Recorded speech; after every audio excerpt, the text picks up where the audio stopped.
Good morning সবাইকে। ইচ্ছে মতন চ্যানেল সকলকে জানাই স্বাগত। আমি পিয়ালি। আমি কটা দিন আগে অমরনাথ যাত্রা কমপ্লিট করে এসেছি। তো আসার পর শরীরটা বেশ খারাপ ছিল। তো পাহাড়ে ঘুরতে খুব ভালো লাগে, তাই পাহাড়ের জিনিসপত্র আমার ভীষণ পছন্দের, বিশেষ করে খাবার দাবার। তো পাহাড়ের কটা দিন থেকে আসার পর যখন নাকি এই রিসেন্টলি বাজারে গেছি, তো বাজারে যাওয়ার পর হঠাৎ করে ফল কিনতে গেছিলাম, যেহেতু শরীরটা একটুখানি উইক হয়ে পড়েছিল। তো ফল কিনতে গিয়ে বাজারে পেয়ে গেছি একটা জিনিস, যেটা কিনা দেখে একটু অবাক হলাম, কারণ অনেক দিন ধরেই কিন্তু আমরা এই ফলটা বাজারে দেখছি, অথচ আমি বুঝতে পারিনি এটা সেই ফলটা যেটা আমরা উত্তরাখণ্ডে গিয়েও খুঁজেছি এবং অমরনাথে গিয়ে কাশ্মীরেও খুঁজেছি। সেটা হলো কি, এটা হচ্ছে মালটা। মালটা হচ্ছে মৌসুমীর মতনই একটা জিনিস, বা অরেঞ্জ মৌসুমি যেটাই বলো, বাট মানে এটা গুণাবলী মৌসুমি বা আমাদের যে কমলা লেবু তার থেকে অনেক বেশি। তো আজকে আমরা মৌসুমি আর এই মালটার টেস্ট করব, কেমন এই দুটো টেস্ট বা কতটা কি ডিফারেন্স সেটা তোমাদের সঙ্গে শেয়ার করব।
আর এটা হচ্ছে মালটার জুস। তো পাহাড়ে পাওয়া যায় এই জিনিসটা, এটা আমাদের সমতলের জিনিস নয়, তাই এটাকে ট্রাই করে দেখি কেমন লাগে।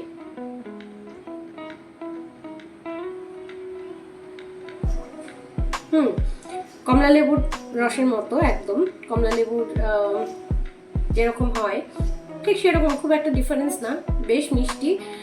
তুলনামূলক মৌসুমী জুসের থেকে এটার জুসটা বেশ মিষ্টি।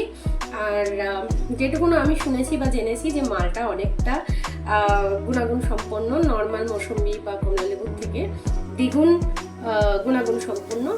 তো তোমরা যারা যারা মালটা ট্রাই করেছো তারা জানিও কেমন ভালো লাগে তোমাদের। আর আমার তো বেশ ভালো লাগলো।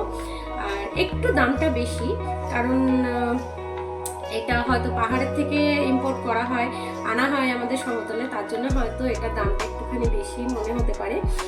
আর কিন্তু মাঝে সাঝে খাওয়াই যায়। আর পাহাড়ি জিনিস এতটা দূর আমাদের সমতলে আসে, একটু তো দাম বেশি হবে। আর তাছাড়া এই একটা জিনিস যে আমার পাহাড়ের জিনিস যে কোনো কিছু ভালো লাগে। আমার মনে হয় আমি এই সমতল ছেড়ে আমি পাহাড়ে গিয়ে বসবাস করি বা পাহাড়ে থাকি। আমার অনেক দিনের একটা ছোট্ট বাসনা, সুপ্ত বাসনা যাকে বলে, জানি না হয়তো কোনোদিন পূরণ হবে কিনা, হয়তো হবার নয়, সবার পক্ষে সম্ভব হয় না সব কিছু। কিন্তু হ্যাঁ, পাহাড়ে আমি যেমন ছোটোবেলা থেকে ঘুরে বেড়াচ্ছি, আমার বাবা মায়ের হাত ধরে আমার পাহাড়ে ঘোরা শুরু। তো আমি আমার এই পাহাড়ে ঘোরা কিন্তু আমি চালিয়ে যাব, যতদিন বাঁচবো, যতদিন আমার হাত রোগ থাকবে। আর তোমাদের সাথে এই একটা জিনিস শেয়ার করলাম, যেটা আমাদের সমতলে মানে আমি পেয়ে আমি ভীষণ খুশি। তো কিছু খেতে পাই না পাই, মালটা কিন্তু আমি কন্টিনিউ করবো, মাঝে সাঝে কিনে খাবো। আর তোমাদের আমার ভিডিও কেমন লাগে প্লিজ জানাতে কিন্তু ভুলো না। ভালো লাগলে লাইক কমেন্ট শেয়ার করে দিও। চলো আজকের ভিডিওটা এইটুকুনো থাক, পরে আবার দেখা হবে অন্য কোনো ভিডিওতে। টাটা।